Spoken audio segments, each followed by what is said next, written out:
Bueno, yo creo que todos tenemos un conocimiento básico de lo que son las pruebas psicológicas, porque es un método o una de las etapas principales a los que nos enfrentamos cuando estamos en un proceso de selección. La importancia de este video es trabajar un poco acerca de los mitos y conocer a profundidad qué son realmente las pruebas psicológicas o las pruebas psicotécnicas que comúnmente conocemos. Realmente estas pruebas son construidas por el saber psicológico y lo que hacen precisamente es medir todos aquellos constructos que hacen parte de la personalidad o del desarrollo psicoafectivo, de la inteligencia u otras habilidades propias del ser humano. Asimismo, es importante tener en cuenta que estas pruebas son estandarizadas, son construidas por elementos y variables estadísticamente significativas que nos permiten reportar la validez de la información que ellas indagan.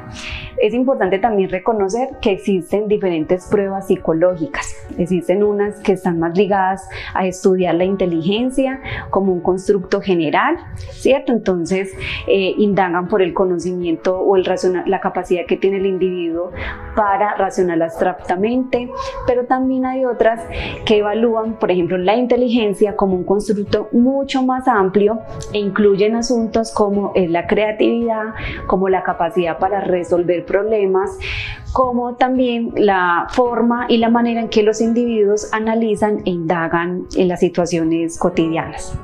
Asimismo, también contamos con pruebas que son las tradicionales y las que siempre, digamos que es más común que se empleen en los procesos de selección, que son las pruebas de personalidad.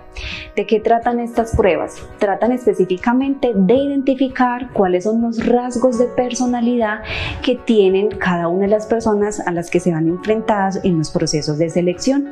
Es muy importante reconocer que los rasgos son características que acompañan de manera permanente a los sujetos, ¿cierto? Sin embargo, una prueba que se aplica en el 2019, posiblemente en el 2021, puede ser ya de pronto inválida, porque cada una de ellas responde a como tomarle una fotografía a la estructura de personalidad que tenga el sujeto en ese momento.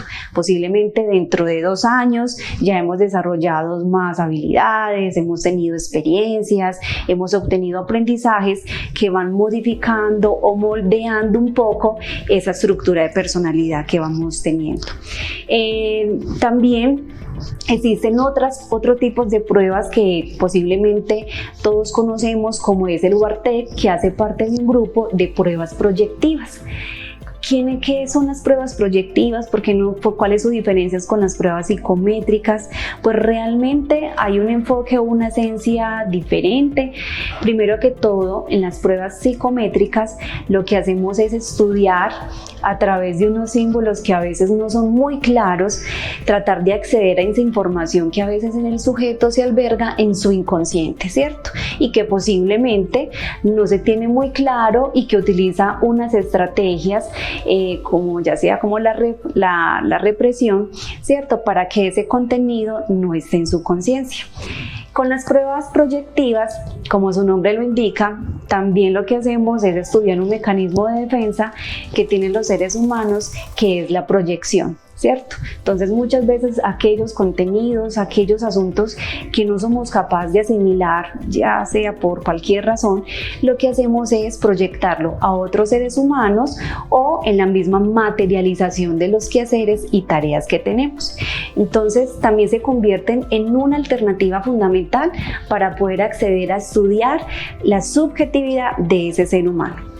Muchas veces a uno le preguntan: Ana, yo puedo, dame la respuesta, por ejemplo, del UARTEC, ¿cuál es la respuesta ideal? Cuénteme si en este primer cuadro es normal dibujar una casa. Realmente en las pruebas proyectivas no hay una respuesta ni buena ni mala, porque no hay personalidad buena ni mala. Lo que sí existe, o la información a la que nosotros podemos acceder, es cuál es la estructura como tal de ese individuo, cuáles son sus emociones, cuál es su posición en el mundo, cuáles son esas herramientas y esos recursos psicoafectivos con los que cuentan para poder enfrentar las situaciones cotidianas que se pueden dar y que se pueden desarrollar en un espacio como es el trabajo. Bueno, entonces hasta el momento hemos hablado de lo que son las pruebas de inteligencia, las pruebas de personalidad y las pruebas proyectivas. Ahora vamos a hablar de otra que es muy importante y que también suelen utilizarse mucho en las diferentes pruebas de selección, que son las pruebas actitudinales.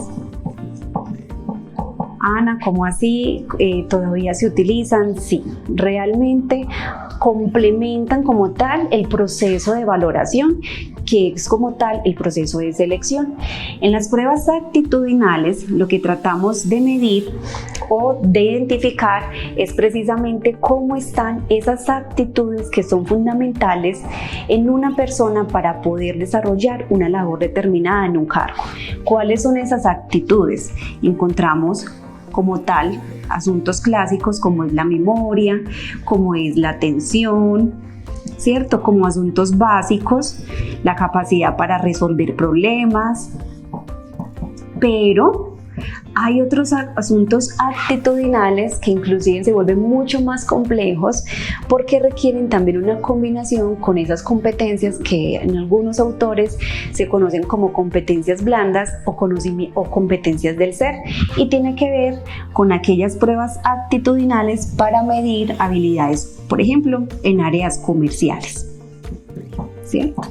Entonces, cuando estamos en un proceso de selección, posiblemente algunas de estas pruebas lo puedan utilizar para poder valorar ese potencial con el que contamos. Asimismo, es importante reconocer que en muchas organizaciones se emplea una primera prueba. ¿Y cuál es esa? Es la prueba de conocimiento.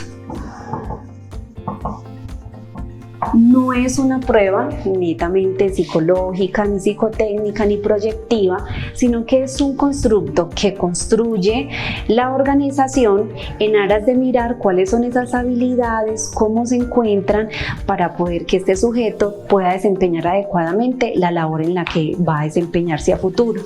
Estas pruebas de conocimiento puede ser como tal un instructivo donde se evalúe técnicamente, ¿cierto?, cómo es el manejo de la información. Pero también se encuentran posibilidades como análisis de caso o lo que llamamos comúnmente como centros de valoración o assessment center, que precisamente son diferentes actividades muy asemejadas o muy iguales a las posibles actividades que va a desempeñar el sujeto dentro de la empresa, y se analiza y se observa cuáles serían esos mecanismos, esas herramientas que cuenta el sujeto desde los conocimientos, desde sus habilidades del ser, desde la capacidad para poder enfrentar la tensión, y cómo median todo eso para poder lograr el alcance o la meta o el objetivo deseado.